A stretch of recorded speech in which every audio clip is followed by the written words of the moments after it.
Hey there, welcome to NYC Now. I'm Janae Pierre. Happy Saturday. And what a week. We've been talking about the mayoral election for months now, and it's finally over. With that said, let's switch things up a bit. That's probably what you're doing with your closet anyway.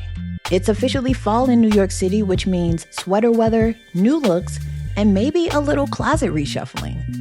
This year, with affordability top of mind for so many New Yorkers, the question is, how do you stay fashionable and practical at the same time? Alyssa Hardy is the style director at Teen Vogue. She's here in studio to talk about what's trending this fall and how New Yorkers are making fashion work for their budget.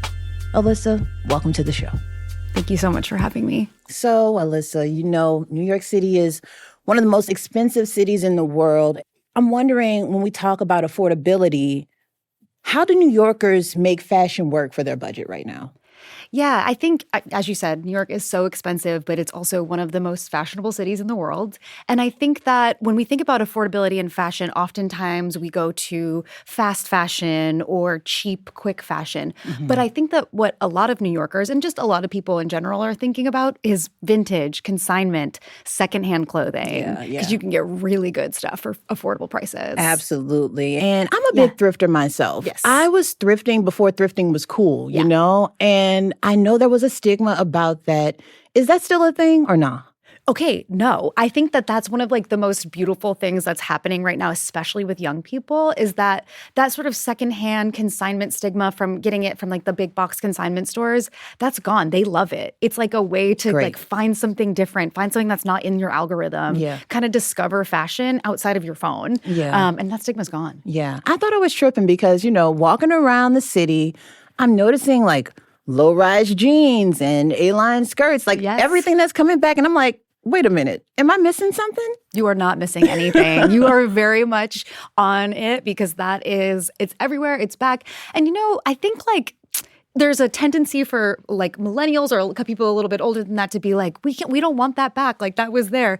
But I do think there's some fresh takes on it that are really interesting. Low-rise jeans, that's a tough one. Listen, if you can still fit them, go for it. Yeah, go for it. Right, exactly. If it feels good, love that for you. Yeah.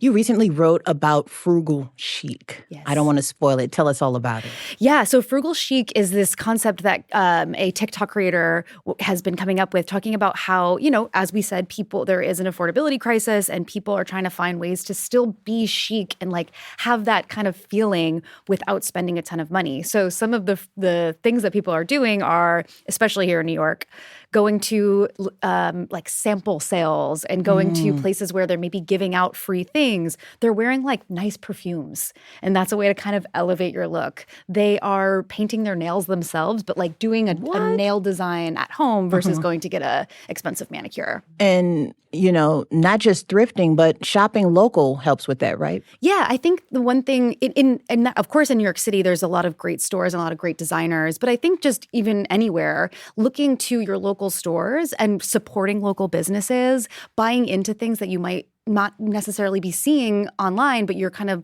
going to buy and keep forever. That's another way to really rethink the way that we are consuming clothing. Yeah, I think about that a lot, actually. You know, I just try to be more intentional about the pieces that I get and look at them as not clothes, but pieces, you know? 100%. That's the best way to do it. Yeah.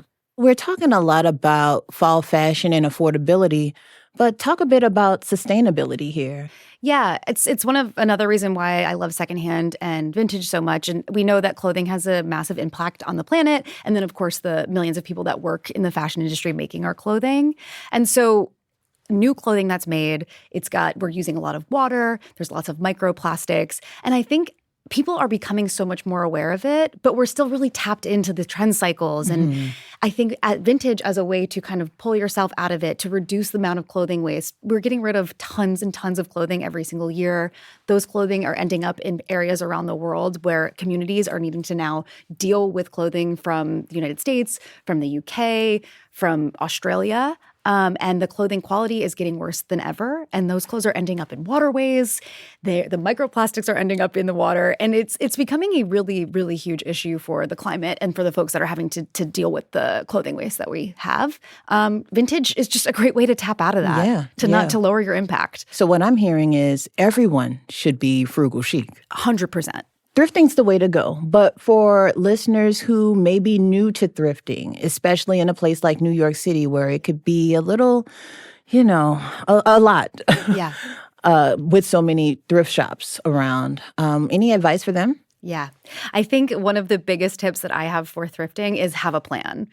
Think about the things that you're looking for and those things that you want to add to your wardrobe before you go in. And then when you're going into some of those larger consignment stores like Buffalo Exchange, then you can kind of go in and say, okay, I want a white Oxford and I want it to be this length so that you know exactly where you're going. And you can kind of dig from there. Because I also think you need to just go in understanding you might have to dig. Oh, it's a hunt. It's a hunt. You're hunting, yeah. For sure. And that can be really fun. Yeah. But I think you have to go in with the right mindset and also have a snack before. Please eat. Yeah.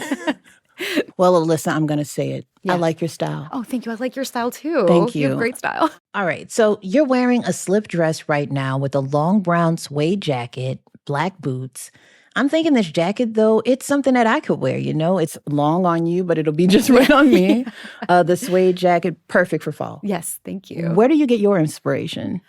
I get my inspiration from New Yorkers a lot. I work downtown. I'm always out and about. I'm looking at people and I'm like, wow, like you're wearing a brown suede jacket. That seems amazing. I don't really shop new at all. And I find that, like, for example, this is from Depop, actually. Okay. And so I find that, like, the one good thing about the changing algorithms and the changing of how we're thrifting is that you can do so much, like, on your phone. I can look up, hey, brown suede top, brown suede jacket on a Depop or a ThredUp or a Vestiaire Collective. Or Poshmark. Or Poshmark. Or eBay. Yeah. So many places that you can actually just right at your fingertips. You don't have to buy anything new if you don't want to. Yeah, I can't tell you the last time I bought something new. Yeah, you don't have to. You really don't. Yeah. It's kind of amazing. It's kind of amazing. Yeah. You're amazing. Thanks so much. Alyssa Hardy. Thank you. Teen Vogue.